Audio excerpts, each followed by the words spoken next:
Connaissance, recherche, sciences, sciences mathématiques, théorie, physique, philosophie, conférences, archéologie, environnement, nature.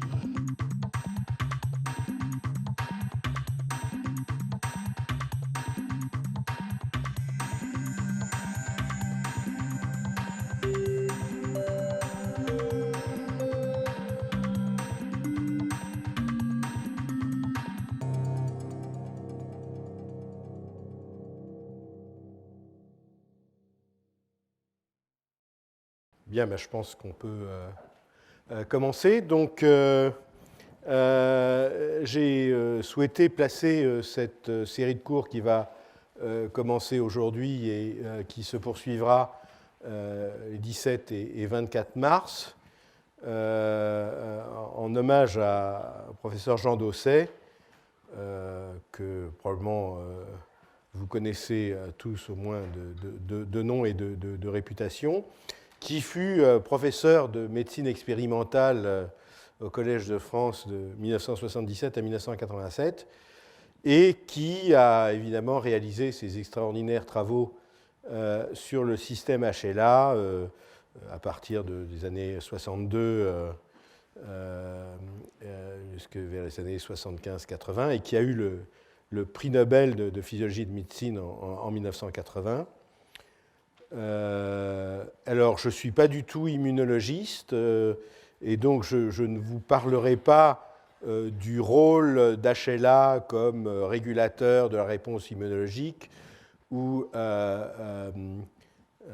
aussi dans les rejets de greffe, puisque ça c'était aussi évidemment un des grands accomplissements de Jean Dosset, c'est de montrer à la fois au niveau fondamental, mais aussi dans l'application par France Transplant, qu'effectivement, on pouvait appliquer ces connaissances sur le système HLA pour, en médecine, appliquer des greffes, comme les greffes rénales, par exemple.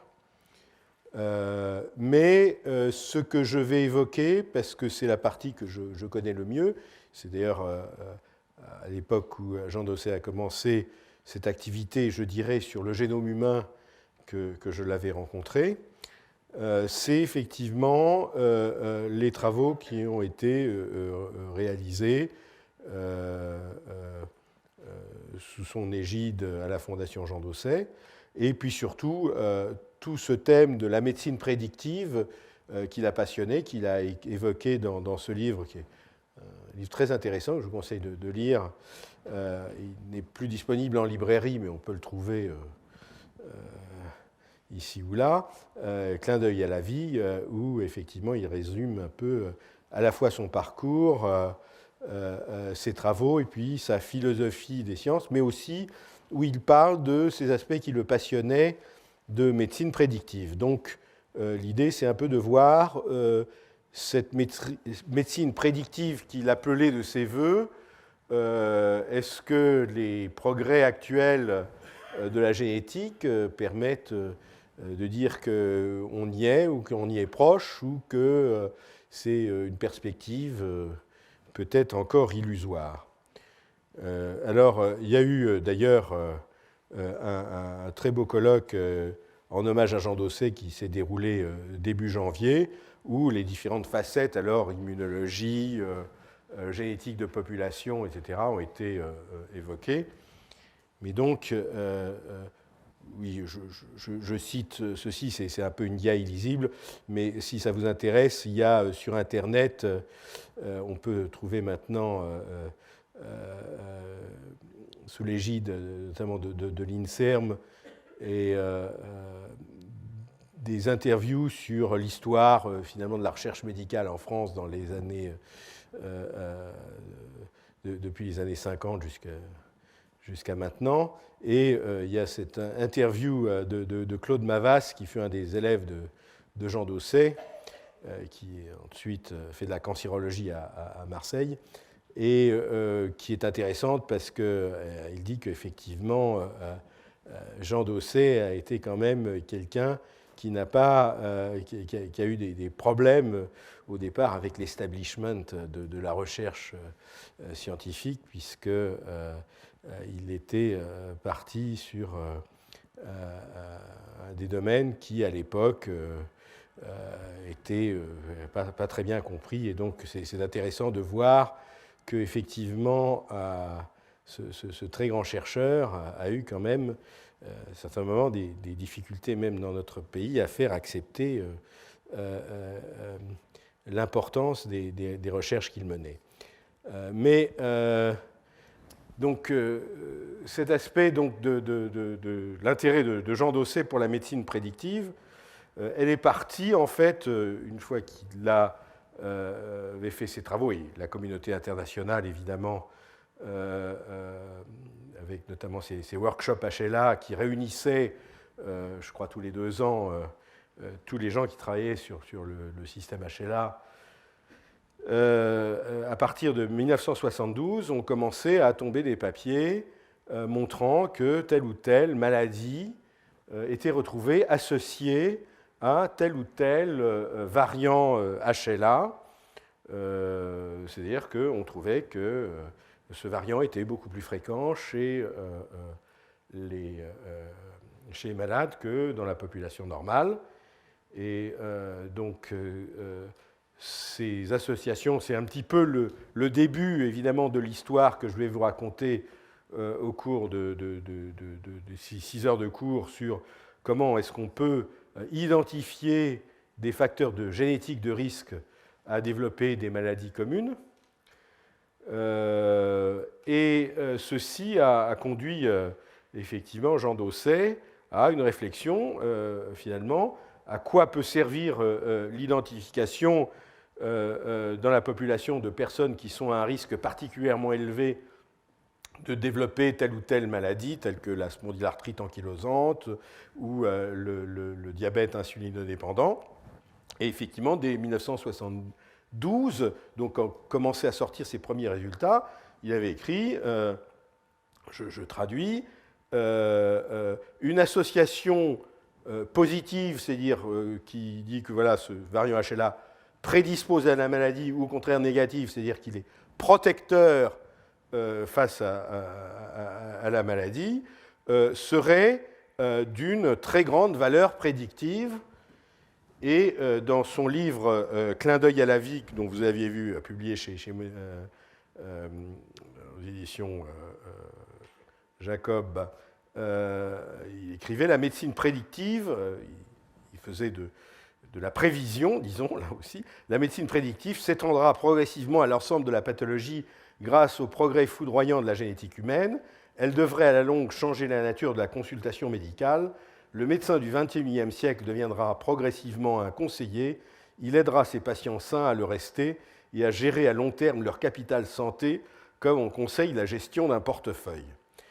Donc, ce que j'aimerais explorer avec vous, c'est effectivement, est-ce que ce qui a été écrit en 1998, alors que le génome humain n'était pas encore séquencé, alors qu'on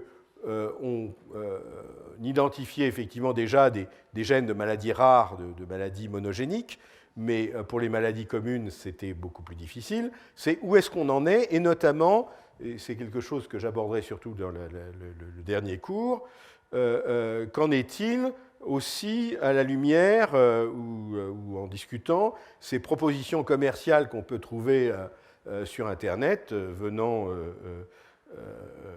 soit des USA, soit d'Islande, qui vous proposent de tester votre génome pour pouvoir ensuite vous donner un rapport sur vos risques face à toute une série de maladies ou même de traits, de comportements, etc. Donc on essaiera de discuter, est-ce que ces propositions commerciales sont inutiles, utiles, dangereuses ou simplement récréationnelles.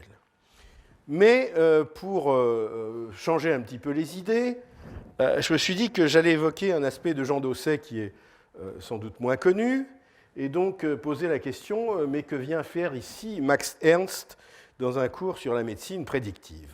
Eh bien, j'essaierai de vous convaincre par quelques belles images qu'il y a un rapport entre Max Ernst et quelques autres peintres et l'œuvre de Jean Dosset, parce qu'en fait, dans une période initiale de son activité, alors qu'il était, je crois, jeune agrégé de médecin transfuseur. Il a aussi, avec sa première épouse, ouvert une galerie rue du Dragon, donc pas très très loin d'ici. Et je crois en 48, hein, c'est ça, ou non, mais en 46, d'abord une librairie, puis galerie, qui devint à un moment le repère des surréalistes et d'André Breton, qui venait fréquemment là-bas réunir ses amis et exclure ses ennemis. Et il faut dire que Jean Dosset et Nina Dosset ont eu un flair absolument extraordinaire, puisqu'ils ont exposé des peintres extrêmement connus, notamment soit des abstraits, des surréalistes, et à la fois français, mais même américains, comme Sam Francis ou, je crois, Jackson Pollock. Et donc, les quelques images que vous voyez, en fait, sont des œuvres qui faisaient partie de la collection personnelle de Jean Dosset. J'ai retrouvé le catalogue de la vente à Drouot de ces œuvres. Et donc, je vais vous les illustrer comme ça. Là, il y a une très belle huile d'Yves Tanguy, et avec un commentaire de Dosset qui est dans son livre, où il rappelle qu'en 1949, nous avons eu la chance d'organiser une exposition de ses œuvres.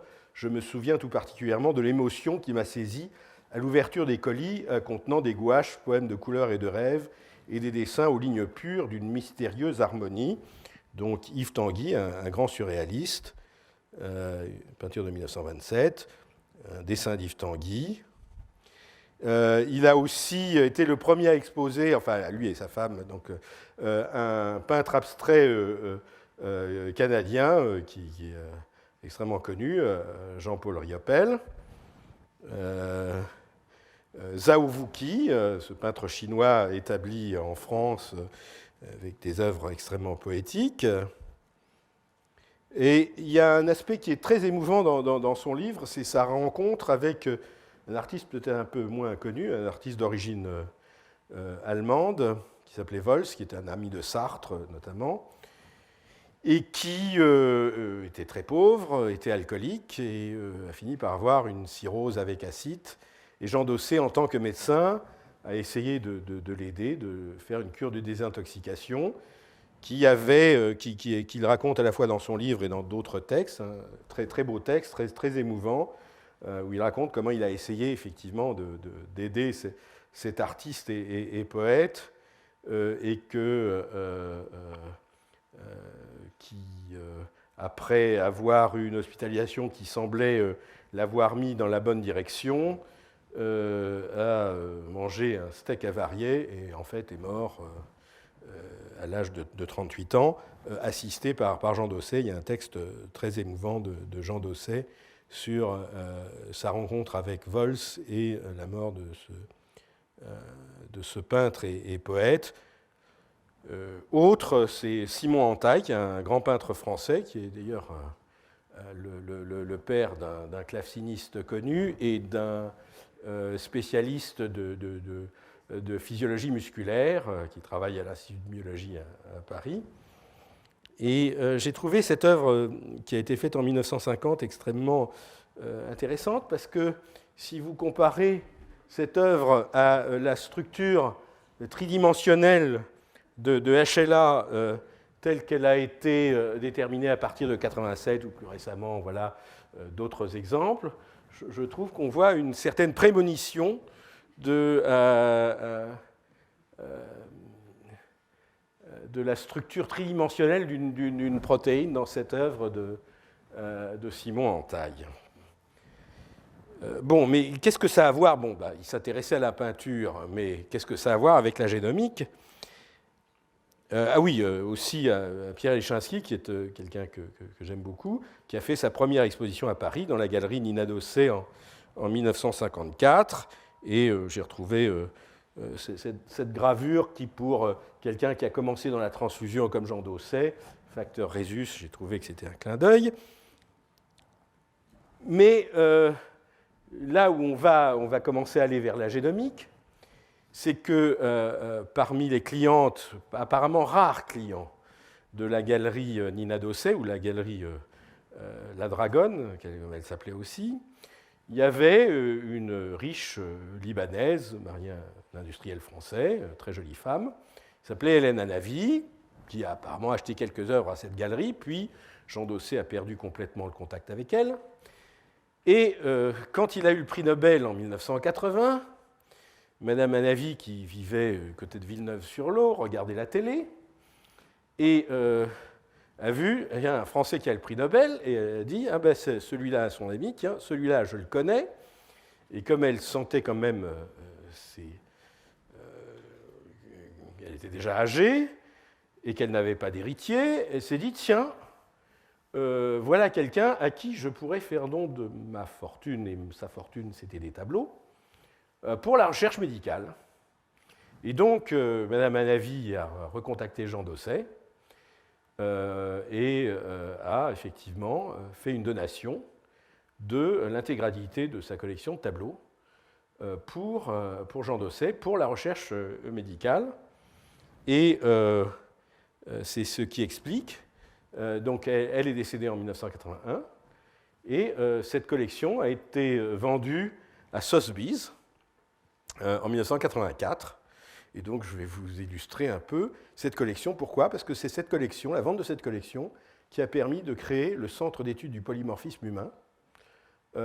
Et ce Centre d'études du polymorphisme humain qui a eu un rôle absolument essentiel dans les premières étapes du projet Génome humain, donc sur l'établissement des cartes du génome, qui a eu un grand rôle aussi pour permettre d'identifier de nombreux gènes de maladies, et qui a été aussi le précurseur de Généton. Donc, je me suis dit que, comme le disait dans un texte qui se trouve sur la première page de ce catalogue de vente aux enchères, Hélène Anavi, par son geste généreux, a apporté sa pierre à la recherche biomédicale. J'exprime ici ma profonde gratitude et celle de la communauté scientifique à cette grande dame dont le souvenir se perpétuera dans le centre d'études du polymorphisme humain créé grâce à elle. Et donc voilà, elle collectionnait la peinture surréaliste, donc Max Ernst, mais surtout, elle était une amie du peintre Balthus, qui est un peintre rare, extrêmement intéressant, qui avait fait d'elle ce très beau portrait.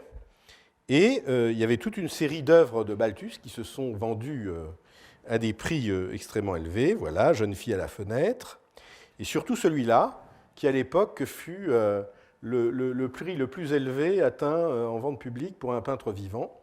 Donc ça, c'était très intéressant pour le laboratoire de Jean Dosset, parce que donc le bain, la dormeuse, toujours Balthus. Un autre surréaliste roumain vivant en France, Victor Brauner, Johan Miro, très beau tableau, Jean Dubuffet. Donc vous voyez que c'était une collection absolument extraordinaire. Et alors, pour la petite histoire, pour avoir l'autorisation d'exporter cette collection, qui était quand même une espèce de trésor national, à l'étranger, et puis la vendre à l'étranger, ce qui rapporterait plus d'argent que si ça avait été vendu à l'hôtel Drouot, il a fallu faire quand même un geste face aux institutions françaises. Et donc, l'un des plus beaux tableaux de la collection d'Hélène Anavi, Max Ernst, a été offert au Centre Pompidou. Et vous pouvez le voir, il y a marqué que c'est effectivement don de la Fondation pour la recherche médicale, c'est elle qui avait fait le deal en mémoire d'Hélène Anavi. Donc, un très beau tableau. Ce n'est pas Ubu Roi, c'est Ubu Imperator. Donc, en fait, alors ça, c'est vraiment intéressant parce que c'est grâce à ce don que Jean Dosset a pu créer ce laboratoire et faire faire à ce laboratoire des choses qu'aucune commission de l'INSERM ou du CNRS n'aurait jamais autorisé, n'aurait jamais même mis 10 000 francs de l'époque dans cette idée complètement farfelue et folle d'aller distribuer gratuitement l'ADN de 40 grandes familles à n'importe quel investigateur intéressé par la carte génétique dans le monde entier, simplement en échange de retourner les données pour construire effectivement une carte génétique intégrée. Donc, effectivement, grâce à ce legs, et le Centre d'études du polymorphisme humain est créé en 1984 par Jean Dosset, et, il faut le dire, un rôle très important, capital, de son très jeune collaborateur Daniel Cohen, qui était quelqu'un avec aussi une très grande vision. Et le premier rôle qu'ils se sont fixés, en collaboration avec un généticien qui travaillait à Salt Lake City, centre évidemment de la religion mormone, Ray White, de prendre des familles qui avaient des grandes familles qui avaient été collectées par Jean Dosset en France, et d'autres grandes familles mormones qui avaient été collectionnées par Ray White à Salt Lake City. Grandes familles qui donc étaient très favorables pour faire des études de cartographie génétique, pour savoir quelles sont les localisations de marqueurs génétiques sur l'ensemble du génome. Donc ces 40 familles, qui sont d'ailleurs devenues ensuite 60 familles du CEF, ont été distribuées gratuitement à un nombre très, très important de laboratoires internationaux. Et ça a été très important parce que d'abord, ça a permis de faire une carte génétique du génome humain, alors que sinon, il y aurait eu sans doute des cartes génétiques parallèles, parce que chacun dans son coin aurait fait un petit bout de carte génétique qui aurait été très, très difficile à intégrer ensemble. Carte génétique qui a commencé par ce qu'on appelait les marqueurs RFLP, et qui, après, initié par Jean Weissenbach au CEF et poursuivi au Généton, ont été ces marqueurs de type microsatellite, donc des marqueurs génétiques extrêmement informatifs, et qui ont permis vraiment de révolutionner, je dirais, la pratique de la génétique humaine. Ces cartes, donc CEF-Généton, établies de 1991 à 1995, et qui ont permis, je dirais, l'explosion déjà de l'identification de gènes de maladies génétiques. Je pense que Jean-Claude Kaplan ne me contredira pas sur l'importance de cela. Et puis, au CEF, ils ont commencé à appliquer effectivement eux-mêmes cette carte génétique à la recherche de gènes de maladies. Et par exemple, il y a eu, dès 1992, un premier gène identifié responsable d'une forme de monogénique de diabète, appelée MODY, par Philippe Frogel et Daniel Cohen, des gènes de myopathie des ceintures, etc. Donc ça, c'est la carte génétique. Et puis, Daniel Cohen a fait quelque chose au CEF d'extrêmement important aussi, de développer une cartographie physique du génome en partant, si vous voulez, en clonant, en isolant des segments du génome dans ce qui était à l'époque ce qu'on faisait de plus sophistiqué comme GI génétique, ce qu'on appelait des chromosomes artificiels de levure, YAC, Yeast Artificial Chromosome, qui ont permis de couvrir sous forme de segments isolés au laboratoire, donc dans ces chromosomes artificiels, couvrant l'intégralité du génome. Et là aussi, ce qui a été vraiment tout à fait spécifique du CEF, c'est que ces librairies de YAC, ou cette librairie de YAC, a été distribuée de manière très large à l'ensemble des laboratoires qui le demandaient dans le monde.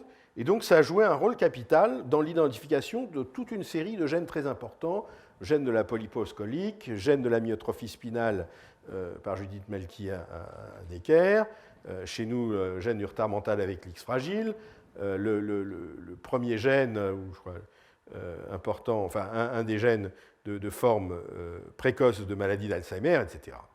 Donc, un rôle très important. Et puis, il y a eu cette rencontre entre deux personnages hors normes et sous l'égide, là aussi, de la figure tutélaire de Jean Dosset, entre Daniel Cohen et Bernard Barato, qui était le président de l'AFM, et qui ont décidé de passer à une échelle plus industrielle et de créer le laboratoire Généton à Évry pour construire vraiment ces cartes détaillées génétiques et physiques du génome. Alors que, effectivement, aux États-Unis, par exemple, ils avaient décidé de faire un labo fait un chromosome, un autre labo fait un autre chromosome. Et je veux dire que c'est trop rarement qu'on peut faire des cocoricots en France sur vraiment l'apport des équipes françaises dans des domaines extrêmement compétitifs. Ça arrive quand même. Mais il faut vraiment souligner que le succès de cette approche où on fait les cartes sur tout le génome a étonné le monde scientifique et a été un stimulant pour que les États-Unis et l'Angleterre au Sanger Center augmentent leurs efforts et concentrent leurs efforts pour le séquençage du génome. Donc ça, c'est une chose. Mais aussi cette philosophie qui est restée, et je crois que ça a été vraiment très important.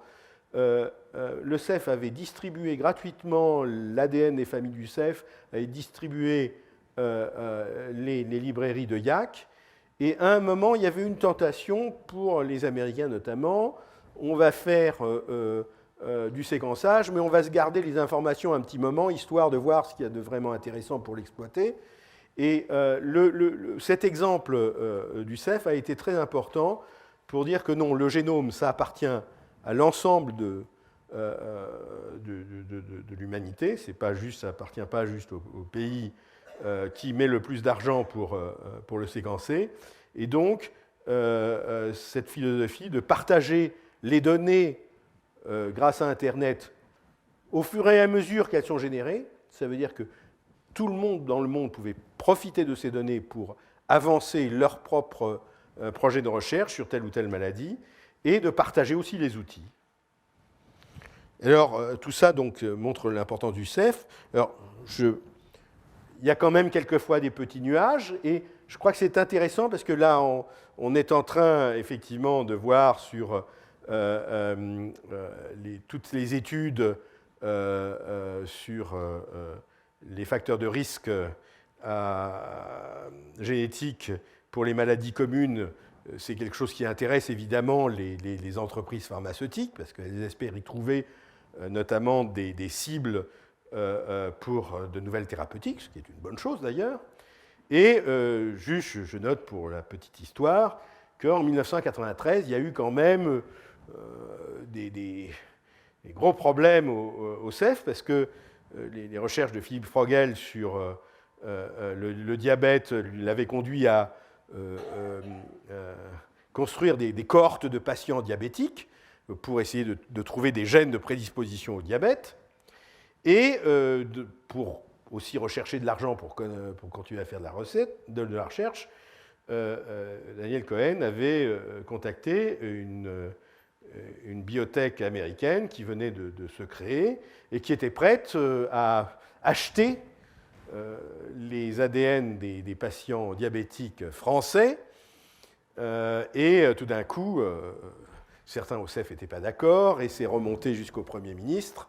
Et donc, ça fait un petit scandale. Et ceci est raconté dans un livre qui est assez marrant, puisqu'il y avait un anthropologue de l'Université de Californie, Paul Rabinow, qui est d'ailleurs un spécialiste de Michel Foucault, qui a passé une année sabbatique au CEF pour décrire non pas des populations d'indigènes amazoniens, mais qu'est-ce qui se passait dans un laboratoire de génomique. Il a d'ailleurs fait un livre aussi assez marrant sur l'histoire de la PCR, qui est aussi comme ça un livre un peu anthropologique. Donc, ce livre raconte un peu cette histoire. Bon. Et je terminais cette dernière partie un peu historique par... donc, quand le Généton a été formé, Daniel Cohen est parti au Généton. Il y a un excellent généticien plutôt intéressé par les aspects cancérologiques qui est devenu directeur scientifique du CEF, Gilles Thomas.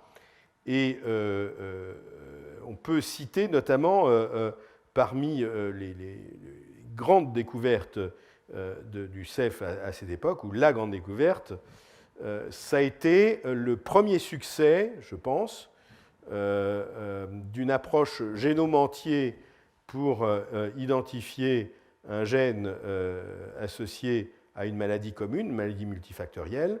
C'était le gène qui s'appelle NOD2 et la maladie de Crohn, donc par Jean-Pierre Hugo en 2001, travaillant avec Gilles Thomas. Et je vais parler la semaine prochaine, effectivement, notamment de ce qu'a apporté, ou de là où on en est, de la compréhension de la structure, disons, génétique complexe de la maladie de Crohn et de ce que ça apporte. Alors, depuis le début des études de Jean Dossé sur le système HLA, la richesse de la variabilité de ce système l'avait conduit à se passionner pour ce qu'on pouvait apprendre des populations humaines, des migrations des populations humaines grâce à l'étude de marqueurs génétiques très informatiques tels qu'HLA. Et d'ailleurs, dans son livre, il raconte qu'il est allé chercher, par exemple, sur l'île de Pâques, des prélèvements pour essayer de savoir d'où étaient originaires les populations de l'île de Pâques. Et donc cet intérêt s'est poursuivi, et Jean Dossé et Howard Kahn, qui travaillent au CEF, et avec un généticien très connu, italo-américain Luca Cavalli-Sforza, ont initié le Human Genome Diversity Project, c'est-à-dire un projet qui s'est proposé de collectionner des ADN de 50 populations bien identifiées du globe, y compris des populations amazoniennes, des populations d'Extrême-Orient, etc., les plus homogènes possibles, pour pouvoir justement voir quelles sont, par la génétique, par les marqueurs génétiques, les relations, l'histoire de ces populations. Et là, de nouveau, toujours à cette philosophie du CEF, c'est quelque chose qui est disponible pour l'ensemble de la communauté scientifique.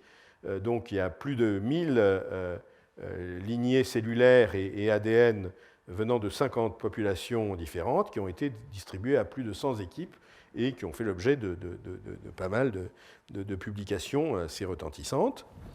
Et puis la partie, je dirais, actuelle du CEF, puisque le CEF a fêté ses 25 ans l'an dernier par un colloque tout à fait passionnant. Donc c'est Marc Latrobe. Marc Latrobe, en fait, c'est un spécialiste donc, de l'analyse génétique qui avait, dès la création du CEF, avait joué un grand rôle, avait travaillé au CEF, qui est revenu. C'est aussi le directeur du Centre national de génotypage et qui a orienté beaucoup les travaux actuels vers les études de prédisposition au cancer. Et j'évoquerai notamment un travail qui pose beaucoup de questions, mais qui est extrêmement important, sur gènes de prédisposition au cancer du poumon, qui ne sont autres que les récepteurs nicotiniques, c'est-à-dire ceux par lesquels la nicotine a ses actions, notamment sur le cerveau. Donc sur le cancer, mais aussi récemment sur la maladie d'Alzheimer. Voilà, donc ce qu'on va donc aborder maintenant, c'est le cours proprement dit, donc, où je vais me poser les questions. Qu'apportent les stratégies actuelles d'analyse du génome qu'on appelle GWAS, Genome Wide Association Study, c'est-à-dire de transposer ce qui avait été fait pour HLA et maladies, mais on testait juste la région HLA par rapport à des maladies, c'est de tester l'ensemble du génome pour rechercher des marqueurs qui soient associés à la probabilité plus ou moins grande de développer une maladie commune.